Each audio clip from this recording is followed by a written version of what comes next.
While using Ancestry.com to research your veteran, you'll likely come across census records. Let's look at how the census can help you understand your veteran. Let's begin with a basic search of our veteran.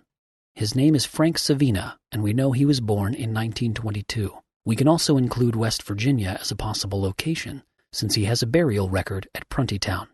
At a glance, we already have a lot to work with: his World War II draft card, his gravesite, and his marriage record.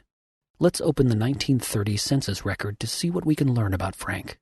When you open a census record in Ancestry, the first thing you'll see is a table of data. Remember that this information was pulled from a primary source document, the census itself.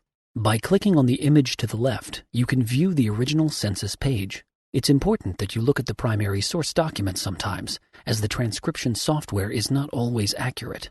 Ancestry highlights all members of the household in green and the individual that you searched in yellow. This makes it easy to find your veteran in what may seem like an overwhelming document at first. To get our bearings quickly, however, let's stick with the transcription and just occasionally reference the original document. Even though Frank was only 8 at the time, there's still a lot to learn about his family and childhood by looking through the census. Frank was born in West Virginia in 1922. In 1930, Frank and his family were living in Bridgeport in Harrison County. By looking at who was residing in the same household, we can start to get a picture of the Savina family. Frank was the son of Jim and Louis Savina and is one of 5 children. He had an older brother and sister, and a younger brother and sister. We can learn even more by changing whose record we're examining. For example, let's look at the data collected for Frank's father, Jim Savina. This is especially important since Frank is so young at this point in time. In addition to familial connections, census records can teach us about a family's financial standing. Here, the census states that the Savinas were renting their home as opposed to owning it. Because they were renters, the home value provided for the Savinas is for household furnishings like beds or stoves. The family's goods were assessed at $10. While these numbers likely aren't precise, they allow us to develop a larger picture of the Savina family and their lives. Though it might not seem important to us today if a family owns a radio, this was considered meaningful data by the federal government in 1930. Most households owned radios, and the fact that the Savinas did not sheds light on economic pressures the family may have been experiencing. Jim Savina did not attend school and could not read or write. This is important to contextualize the job opportunities that Jim would or wouldn't have been eligible for. We can also speculate the future that he may have wanted for his own children. Did Jim prioritize his children's education? Let's click on the Savina's oldest child, Joe, to see. Yes, Joe Savina has attended school and is able to read and write. His parents may have tried hard to ensure that he and his siblings received the education that they had not. Now let's go back to Jim Savina's census data. There's still valuable information we can learn about the family. To fill out our understanding of the Savina's economic background, let's look at Jim's occupation. The census tells us that Jim was a manual laborer and that he did not have steady employment. Instead, he worked a series of odd jobs.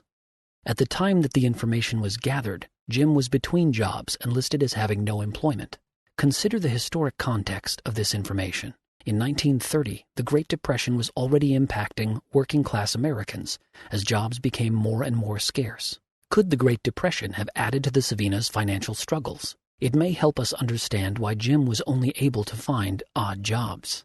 The last piece of information to note from Jim's census data is about his own parents.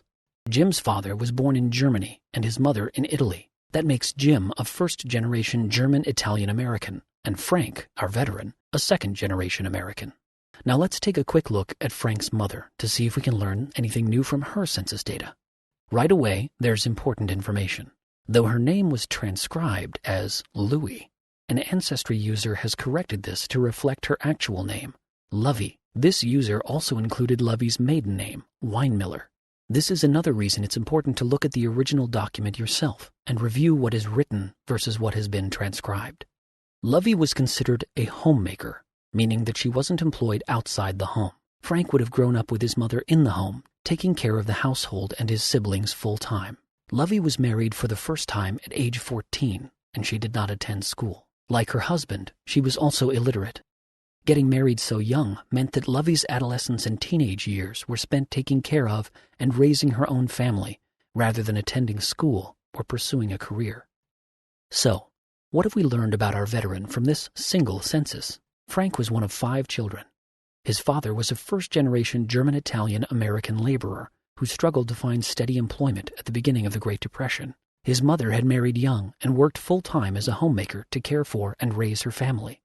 Neither of Frank's parents had attended school, a pattern they ensured their children did not repeat. The Savinas rented their home and were likely struggling financially. Census records are excellent sources as you begin to research your veteran. Taking the time to fully explore each census allows you to develop a more complete picture of your subject. If you need more help with Ancestry or census records, check out some of our other videos or ask your teacher for advice.